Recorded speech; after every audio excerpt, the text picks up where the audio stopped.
Traffic lights hang like dead eyes, and the only sounds are distant screams, breaking glass, and the occasional gunshot echoing off concrete tombstones. The city has become a maze of shadows, predators, and panic. Every street corner could be your last, every alley a trap, every decision the difference between making it out or becoming another statistic. No worries, we're getting you out alive. Step 1. Accept that your phone is now a paperweight. First reality check. That glowing rectangle you've been staring at for the last decade? It's dead weight. The cell towers went dark, GPS is a fairy tale, and your battery died somewhere between "this can't be happening" and "oh god, it's happening." But here's the thing about humans. We navigated for thousands of years without satellites. Time to remember how. Find any reflective surface, a car mirror, broken window, even that cracked phone screen. During the day, the sun is your compass. Hold that surface flat and stick a small object, a pen, a twig, straight up in the center. The shadow points north. Not magnetic north, true north, the kind that doesn't lie. At night, look up. Find the Big Dipper. Draw an imaginary line through the 2 stars at the end of the cup and extend it about 5 times that distance. Congratulations, you just found Polaris, the North Star. It's been guiding desperate people out of bad situations before we invented bad situations this spectacular. Step 2. Map your escape route using urban archaeology. Cities aren't random. They're built on logic even when that logic is currently on fire. Rivers, highways, and railways, these are your arteries out of this urban heart attack. Start moving toward water. Not to drink it, that's a bacterial cocktail party, but because rivers lead somewhere. Follow the flow. But you're not walking on streets anymore. Streets are kill zones. You're going underground. Every city has a shadow version of itself: storm drains, subway tunnels, utility corridors. Find a manhole cover, a storm drain entrance, or subway access. Yes, it's dark. Yes, it smells like urban decay, but it's also empty of the surface chaos trying to kill you. Step 3. Navigate the underground using fluid dynamics. Here's some science that might save your life. Water always flows downhill, and storm drains always lead to treatment plants or rivers. Both are outside the city center. Follow the flow. But you need light, and batteries are precious. Time for some chemistry. Find any household cleaner with bleach. Mix a small amount with hydrogen peroxide from a first aid kit. The reaction produces a chemical glow stick that lasts for hours. Don't have that? Find party glow sticks. Break them open carefully and smear the contents on a cloth. It's enough light to see the walls and avoid stepping into whatever's making that squelching sound. And mark your path. Use chalk, spray paint, anything. Draw arrows pointing back. Getting lost underground when the world is ending is not the plot twist you want in your survival story. Step 4. Read the city's bones. Every city has a skeleton, its infrastructure. When the power's out, this becomes your roadmap. Power lines always lead to substations, which are always outside residential areas. Follow the thick cables overhead. They're heading toward the power plants, away from the population. But here's the real hack. Look for the small stuff. Cable TV lines, internet fiber, phone lines. These connect neighborhoods to central hubs, and those hubs are usually near highway on-ramps. Gas stations become landmarks, not for fuel, but because they're always built near highway on-ramps. Find a gas station, and you've found a road out. Step 5. Time your movement using solar psychology. People are predictable, even in chaos. They sleep when it's dark and make the worst decisions right before dawn. Move during the golden hours, just after sunrise and just before sunset. There's enough light to see threats, but most people are either sleeping off their bad decisions or preparing for the next round. Avoid noon. The heat makes people crazy, and the sun makes you a target. Avoid midnight. That's when the real predators come out.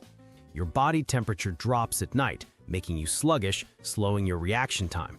Moving during temperature extremes isn't just uncomfortable, it's tactically stupid. These aren't just tips, they are the new rules.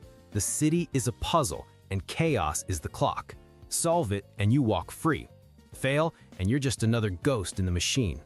Stay sharp, stay alive. Step 6. Create distractions using urban chemistry. Sometimes you need to not be where you are very quickly. Find aluminum foil and steel wool. Wrap the steel wool in the foil, connect it to any 9-volt battery from a smoke detector. Touch the terminals to the steel wool. You get instant fire, smoke, and a distraction. Need something louder? Heat aerosol cans until the pressure builds, then throw them far away from your position. The explosion draws all the attention while you slip away unnoticed. For the advanced course, road flares. They burn at 2,000 degrees and produce thick colored smoke visible for miles. Light one, throw it into a building blocks away from your route. Every other survivor will go investigate that signal while you walk calmly in the opposite direction. Step 7. Navigate using electromagnetic archaeology. Get an AM radio. Even without power, you can pick up distant signals. Those signals tell you which direction has a functioning civilization. Now, power lines. They create electromagnetic interference even without current. Tune your radio to the lowest AM frequency and walk slowly. When the static gets louder, you're near major power infrastructure. Follow that static toward the power plants marking the edge of the urban zone. Cell towers also have electromagnetic signatures. Find a compass and walk in a straight line. If you watch the needle and it starts to dance erratically, you're near a cell tower. They're built on high ground, always with road access. Climb toward the tower. Find the roads leading out. Step 8. Use atmospheric pressure to predict safe zones. Look at the smoke. If it's rising straight up, the air is stable. You can move safely. If it's swirling or moving horizontally, wind patterns are carrying your scent and sound where you don't want them to go. Large fires create their own weather systems. Strange smoke behavior means major fires nearby, and that means lots of people or destruction. Go around it. Find a barometer if you can. Falling pressure means storms are coming, driving people indoors and giving you cover. Rising pressure means clear skies, maximum visibility. Find shelter and wait. Step 9. Read the biological indicators. Animals don't panic. Birds flying consistently in one direction are heading toward food and water, a functioning ecosystem outside this death trap. Follow them from a distance. Rats know every tunnel, every passage between food sources. If you see them moving with purpose, they're heading toward resources. Follow them, but be careful. Where there are resources, there will be people fighting over them. Flies and mosquitoes need standing water. Swarms mean water is nearby. Bees mean flowering plants in areas that aren't completely destroyed. Follow the bees to find green spaces that offer food and shelter. Step 10. Execute your escape using thermodynamics. Your body is a heat signature. To thermal equipment, you glow. Find reflective emergency blankets and wrap them backwards, with the reflective side against your body. This traps your heat signature, making you thermally invisible. Concrete and asphalt retain heat after sunset. Walk on these surfaces at night, and your signature will blend with the ambient temperature.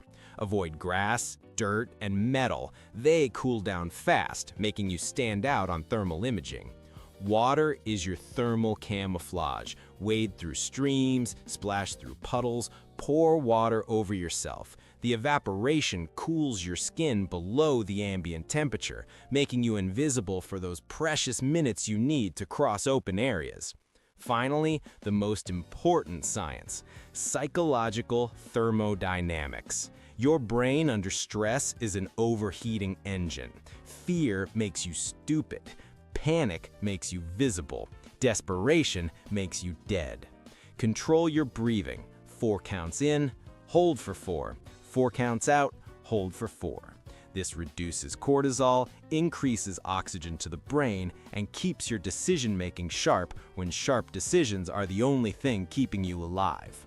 Remember, entropy always increases. The city is falling apart, but that chaos creates opportunities, gaps, moments of calm, paths through the destruction that didn't exist before.